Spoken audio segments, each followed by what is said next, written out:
ગુંદાની season જતી રહે એ પહેલાં આપણે એકદમ સરસ એવું ગુંદાનું શાક બનાવીશું. તો આ શાકને તમે ફ્રીજમાં લગભગ 2 થી 3 દિવસ સુધી સ્ટોર પણ કરી શકો છો. શરીર માટે પણ એટલું જ હેલ્ધી છે. તમે ગૂગલ સર્ચ કરી શકો છો. તો અહીં આપણે આ રીતના કાચા કે કચરા પાકા ગુંદાનો ઉપયોગ પણ કરી શકીએ છીએ.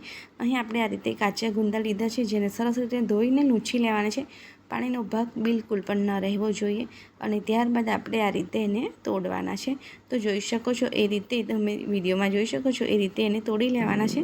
અને પછી આપણે આ રીતે અણીદાર ચપ્પુના હેલ્પથી ગુંદાની અંદરના જે બીજ હોય છે એને આરામથી દૂર કરી લેવાના છે. કોઈ મીઠાનો ઉપયોગ નથી કરવાનો.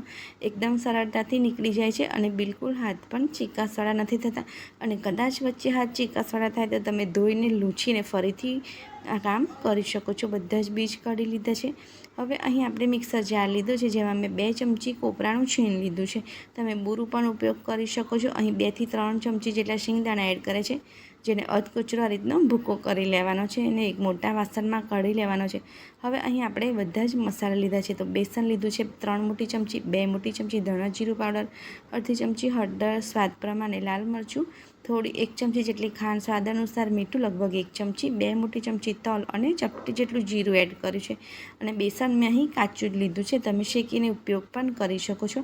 હવે લસણને પણ પેસ્ટ કરવાની છે. તો 1 મોટી ચમચી લસણની પેસ્ટ એડ કરીશું. 1 મોટી ચમચી જેટલું તેલ એડ કરીશું. બધું જ હવે હાથની હેલ્પથી સરસ રીતે મિક્સ કરીશું. એટલે આપણો ભરવાનો ગુંદાના શાકનો મસાલો તૈયાર થઈ જશે. આ મસાલાને તમે સ્ટોર પણ કરીને રાખી શકો છો અને બીજા શાકમાં પણ ઉપયોગમાં લઈ શકો છો. બસ હવે આ રીતે આપણે એક એક ગુંદાને લઈ અને આ રીતે એકદમ પ્રેસ કરીને ગુંદાને ભરવાનું છે. ગુંદાને ભરતી વખતે ધ્યાન રાખવાનું છે કે બિલકુલ બહારથી એ ખરાબ ના હોવું જોઈએ. મતલબ કે આ રીતે વધારાનો મસાલો હોય એને કાઢી લઈ લેવાનો છે, જેથી કરીને જ્યારે પણ શાક ચડે ત્યારે શાકને ચડતા થોડો ટાઈમ લાગે છે, પણ મસાલો જલ્દીથી બળી જાય છે અને એ ટાઈમે પછી આપણા ગુંદા કાળા થઈ જાય છે. માટે આપણે આ પ્રોસિજર કરવી ખૂબ જ જરૂર છે. ગુંદાને આ રીતે બહારથી એકદમ સરસ ક્લીન કરી લેવાનું છે.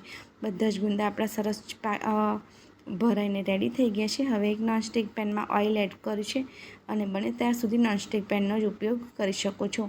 હવે બધા જ ગુંદા આપણે એડ કરી લેવાના છે. આ ટાઈમે તમે અડધી ચમચી જેટલી હળદર પણ એડ કરી શકો છો અને ચપટી જેટલું મીઠું પણ એડ કરી દેવાનું, જેથી ક્યારેકને ઉપરના પડમાં એકદમ બેલેન્સ થઈ જાય. તો બસ આ રીતે ગુંદાને ઉપર નીચે કરતા જઈ અને હલાવતા જવાનું. તો જોઈ શકો છો આપણા ગુંદાનો કલર એવો ને એવો જ રહ્યો છે. તો ભરતી વખતે જો થોડું ધ્યાન રાખીએ તો ગુંદાનું શાક એકદમ સરસ બનીને તૈયાર થાય છે. તો બસ આ રીતે મિક્સ કરતા જ ને લગભગ 15 થી 20 જ મિનિટમાં આપણું ગુંદાનું શાક બનીને તૈયાર થઈ જાય છે. તો છે ને એકદમ સરસ એવું શાક. તો આ શાકને તમે સ્ટોર પણ કરી શકો છો. તો એકવાર જરૂરથી